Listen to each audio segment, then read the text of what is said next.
কার্যক্রম নিষিদ্ধ আওয়ামী লীগের ধর্ম বিষয়ক উপকমিটির সদস্য কাজী এর্তেজা হাসানের দেশ ত্যাগে নিষেধাজ্ঞা দিয়েছেন ঢাকা মহানগর জ্যেষ্ঠ বিশেষ জজ আদালত। বুধবার বিচারক সাব্বির ফয়েজ দুদকের আবেদনের পরিপ্রেক্ষিতে এ আদেশ দেন। আবেদনে দুদক উল্লেখ করে কাজী এর্তেজা হাসানের বিরুদ্ধে দুর্নীতি ও প্রতারণার মাধ্যমে অবৈধ সম্পদ অর্জনের অভিযোগের অনুসন্ধান চলছে। অভিযোগ রয়েছে এর্তেজা দেশ ত্যাগ করে অন্য দেশে যাওয়ার চেষ্টা করছেন। বিদেশে পালিয়ে গেলে অনুসন্ধান ব্যাহত হওয়ার আশঙ্কা থেকেই এর্তেজার দেশ ত্যাগে নিষেধাজ্ঞার আবেদন করেছে দুদক। আওয়ামী রাজনৈতিক পরিচয়ের বাইরে কথিত সাংবাদিক হিসেবেও পরিচিত কাজী এর্তেজা হাসান। দৈনিক ভোরের পাতার সম্পাদক ছিলেন তিনি। তার এই পত্রিকা ব্যবহার করেই বিভিন্ন শ্রেণী পেশার মানুষের সাথে প্রতারণা করেছেন এর্তেজা। সেই সাথে অনেকের জমি দখল থেকে শুরু করে অর্থ লুটের অভিযোগ রয়েছে তার বিরুদ্ধে। অনেকের মতোই কাজী এর্তেজা হাসানের দ্বারা ক্ষতিগ্রস্ত হয়েছেন সঙ্গীতশিল্পী ইভা আরমান এবং তার স্বামী সোহেল আরমান। ফাঁদে ফেলে তাদের থেকে গাড়ি বাড়ি এবং নগদ টাকা হাতিয়ে নেওয়ার অভিযোগ রয়েছে এর্তেজার বিরুদ্ধে। এর্তেজাকে দেশ ত্যাগে নিষেধাজ্ঞা দেয়ায় ন্যায় বিচারের প্রত্যাশা বেড়েছে এই দম্পতির। ডক্টর কাজী এর্তেজা হাসান যেন দেশ ত্যাগ করতে না পারে, তার দেশ ত্যাগে নিষেধাজ্ঞা, এটা দেখে আমরা ভীষণভাবে আশাবাদী বর্তমান সরকারের প্রতি, যে আমাদের বর্তমান সরকার এ ধরনের দুর্নীতিবাজ লোকদের জন্য একটা কঠোর পদক্ষেপ গ্রহণ করছে। এই যে সরকার, বর্তমান সরকার যে এইসব দুর্নীতিবাজ চাঁদাবাজদের বিরুদ্ধে বা ব্ল্যাকমেলদের বিরুদ্ধে এত কঠোর পদক্ষেপ নিচ্ছে, এটা আমরা খুবই আশাবাদী যে বাংলাদেশ বিনির্মাণের জন্য এটা খুবই ভালো একটা পদক্ষেপ। একইভাবে এর্তেজার বিরুদ্ধে প্রতারণা, সন্ত্রাসী কর্মকাণ্ড আর অর্থ আত্মসাতের যে মামলা করেছেন তারা, সেসবেরও সঠিক তদন্ত এবং বিচারের দাবি ইভা এবং সোহেল আরমানের। বিগত বছরগুলোতে ডক্টর কাজী এর্তেজা হাসান বিভিন্নভাবে মামলা হামলার ভয় দেখিয়ে আমার কাছ থেকে বিপুল পরিমাণের অর্থ আত্মসাৎ করে এবং যার কারণে আমি বেশ কয়েকটা মামলাও করেছি, যে মামলাগুলো এখন আদালতে চলমান অবস্থায় আছে। বর্তমান সরকারের প্রতি আমার বিশেষভাবে অনুরোধ থাকবে যেন বর্তমান সরকার এই ধরনের যারা মানুষের প্রতি অন্যায় অবিচার করে অর্থ আত্মসাৎ করেছে, ডক্টর কাজী এর্তেজা হাসানের মতো অনেক লোক যারা আছে, তাদের প্রতি আরও কঠোর ব্যবস্থা নেবে এবং আমরা এবার অবশ্যই বর্তমান সরকারের কাছ থেকে সুবিচার পাবো ইনশাআল্লাহ। পাশাপাশি আমাদের কাছ থেকে ডক্টর কাজী এর্তেজা হাসান ব্ল্যাকমেল করে অনেক টাকা আত্মসাৎ করেছে। শুধু আমাদের কাছ থেকে নয়, আমাদের মতো আরও অনেক ভুক্তভোগী আছে যারা ডক্টর কাজী এর্তেজা হাসানের নামে মামলা করেছেন। তারাও আমি মনে করি যে এখন আশাবাদী যে এই সরকারের আমলে একটা সুষ্ঠু তদন্ত এবং সুষ্ঠু বিচার পাবো। এর আগে গত বছর বাংলা এডিশনের অনুসন্ধানী অনুষ্ঠান ক্রাইম এডিশনে দাড়ি টুপিওয়ালা মানুষরূপী শয়তান এর্তেজা হাসানের নানা অপকর্মের তথ্য তুলে ধরা হয়। সাদা পোশাকের নিচে থাকা এর্তেজার চরিত্রের কালো দাগ উন্মোচন করা হয় ওই পর্বে। মত যার যার থাকতে পারে, বঙ্গবন্ধুর ব্যাপারে কারোর কোনো দ্বিমত থাকার কোনো আশঙ্কা নেই। জয় বাংলা যখন বলতো আমি পাশে এসে বলতাম, মা জয় বাংলা বললে তো খুব ভালো লাগে। আর্নিং এর প্ল্যানিং করি, আমি তো নিউজ লাগবে, আমার মাল লাগবে। কে সমস্যা করবে কে এর্তেজা? হ্যাঁ, করতে পারে, তার বিষয় আছে, ওরা কি ভালো লোক নাকি? খুব মহান ব্যক্তি, পাগড়ি ফুগড়ি পইরে আইসায় জমি জমা দখল করতো, মারধর করতো, তারপরে বন্দুক নিয়ে আসতো, ফাঁকা গুলি মারতো। মোটর সাইকেল আপনার মনে হয় একটা মন্ত্রী আইতাছে, আর চুপ্পু সাহেব ওনাকে তবলিগের মুরব্বী হিসেবে সম্মান করছে। এই যে ধর্মীয় লেবাজের আড়ালে ইর্তেজা যে এতটা একটা ভয়ানক একটা যে রূপ, ধর্মের লেবাস ধরে তারপরে যে তাকে আবার ভিকটিম বানিয়ে তাকে যে ব্ল্যাকমেল করে, এটা আমি ইর্তেজাকে দেখে।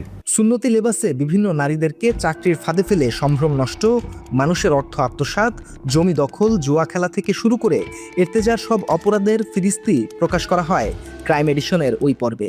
জ্বর হয়েছিল আমার 102 ডিগ্রি জ্বর, লেকশোর হোটেল উঠছিলাম, রাত 2টা বাজে এর্তেজা আমাদের ফোন দিয়ে বলে যে এখন বাসার থেকে যেখানে আছেন যেখান থেকে চলে যান, কোথাও চলে যান, নাহলে কিন্তু ডিবি হারুন এসে উঠাই নিয়ে যাবে। এত প্রেশার দিত যে এই প্রেশারগুলো আমি আগের সময় নিতে পারতাম না। এবং সত্যি বলতে আমি এই এর্তেজার কারণে আমি বহুবার আমি হসপিটালাইজও ছিলাম। কি করে বোঝাই যে তোকে কতটা আপন লাগে। সঙ্গীতশিল্পী শেখ উর্মি আরমান ইভা সারা জীবন যা কামিয়েছেন তার পুরোটা আত্মসাৎ করে হজম করে ফেলেছিলেন এর্তেজা হাসান।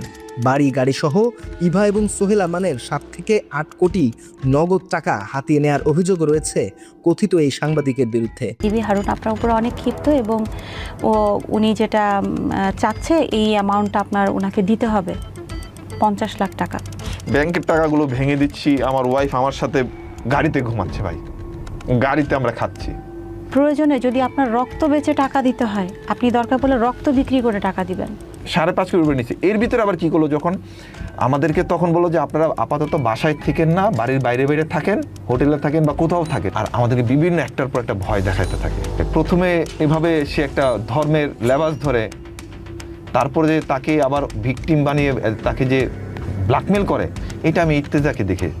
এর্তেজার সবচাইতে যেটা মানে মানুষকে মানে একদম বশ করে ফেলে সেটা হচ্ছে হলো এর্তেজার ধর্মীয় একটা লেবাস, পাগড়ি, টুপি, চোখে সুরমা, পাঞ্জাবি, তারপর ধর্মীয় বিভিন্ন নবী রসুলদের কথা বলে ব্যাখ্যা দেওয়া। তো এই যে ধর্মীয় লেবাসের আড়ালে ইর্তেজা যে এতটা একটা ভয়ানক একটা যে রূপ। ক্ষমতার অপব্যবহার করে ঢাকা মিরপুর বিআরটি এর তৎকালীন কিছু অসাধু কর্মকর্তার যোগ সাজসে ইভা আরমানের দামি গাড়ি জালিয়াতি করে আরেকজনের কাছে বিক্রি করে দেন এর্তেজা।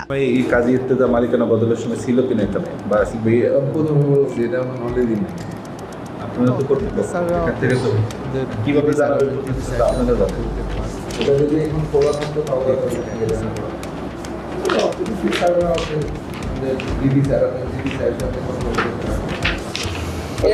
এটা একটু দেখেন তো যে কি শেখ উর্মি যে ইভা রহমান মনে হয়, উনি নাকি আসে নাই, না আসে মালিকানা করে দিয়েছেন আপনারা।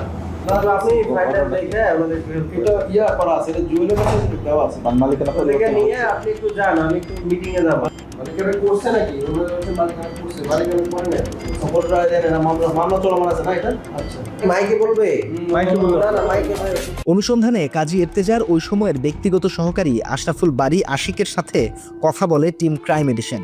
এর্তেজা কিভাবে ধান্দা করে টাকা হাতিয়ে নিত সেসব স্বীকার করেন আশিক। বিভিন্ন সময় বিভিন্ন লোকজন ভয়ভীতি দেখাইছে, এই পার্ট বাই পার্ট সিচুয়েশনগুলো আসছে, তখন হচ্ছে এইগুলা সময় হতো উনি টাকাগুলা নিছে আর কি ওনাদের কাছ থেকে বিভিন্ন সময়। অনেস্টলি বলতে গেলে যে ম্যাক্সিমাম টাকাগুলাই আর কি ইভা রহমানরা ইর্তেজা সাহেবের সাথে যখন কথাবার্তা হইতো, সব কিছু হইতো, তখন ইর্তেজা সাহেব আমাকে বলতো যে রাতে বলতো যে কালকে সকালে এখানে ইভা রহমানদের এখানে যাবা, টাকা দিবে, বা আরমানকে ফোন করবা, টাকা দিবে, বা ওনাদের কাছে এই টাকাটা কালেকশন করবো বা টাকার জন্য ফোন করো।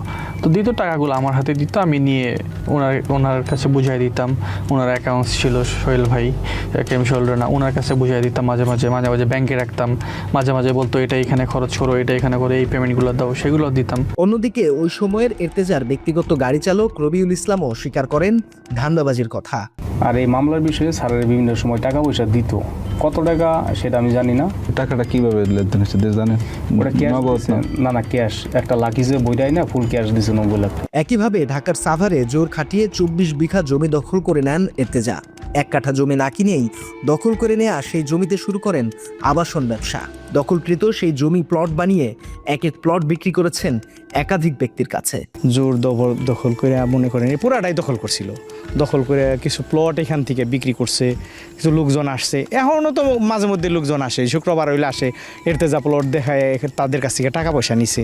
রাস্তার মধ্যে পর্যন্ত আমার গাড়ি ঘোড়া দেবো, এখানে গোপালগঞ্জের সমস্ত লোক 2-4-5 রাউন্ড গুলি পড়তে গোপালগঞ্জের লোক এই এলাকা আমার, পুরা এলাকা আমার। ভোরের পাতার একটা মানে ডক্টর এর্তেজা এলাকার ওয়ারিশ করে মানে উনি একটা এই জায়গার ভিতরে ওনার সাইনবোর্ড করে মানে দখল করে রাখছিল দীর্ঘদিন। বলতো যে আমি এই জমিটা পাওয়ারে নিয়ে আসছি, এখন আমার জমি, এই বলে উনি সাইনবোর্ড অনেক লাগাইছিল, কেয়ারটেকার রাখছিল, দখল হয়েছিল, প্লটও করছিল। এসব জমি কিনে পথে বসা অনেকেই মামলা করেন এর্তেজার নামে। ওইসব মামলায় গ্রেফতারি পরোয়ানাও জারি হয়েছে তার বিরুদ্ধে।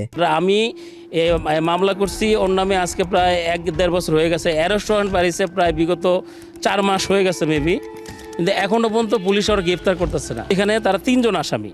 হ্যাঁ, আমি মানি যদি সে পলাতক থাকে, তার বাইরে ব্যবসা বাণিজ্য চালাচ্ছে, বাসায় আছে, কিন্তু তাদের কেন ধরতেছে না? প্লট নিব না, আমি আমার টাকাগুলো ফেরত দেন, কিন্তু উনি একটা টাকাও ফেরত দেয় না। অফিসে গেলে অফিসে শুধু তারিখ দিয়ে বারবার ডেট দিতে এই পর্যন্ত মনে হয় 500 বার উপরে তার ডেট দিছে। যাদের জমি দখল করেছেন তারা অনেকেই এখনো এর্তেজার ভয়ে মুখ খুলতে চায় না। আমরা কিন্তু এর্তেজারের পাওয়ার দিন কোনো কিছু, এর্তেজারের সাথে আমার ঝগড়া হয়েছে খুব। এর্তেজারা আমাদেরও ভয় দেখাইছে যে বাউন্ডারি করছে এর্তেজার এই করছে, নিষেধ করছি দিকে আমার কিন্তু ধরে নেব পুলিশকে।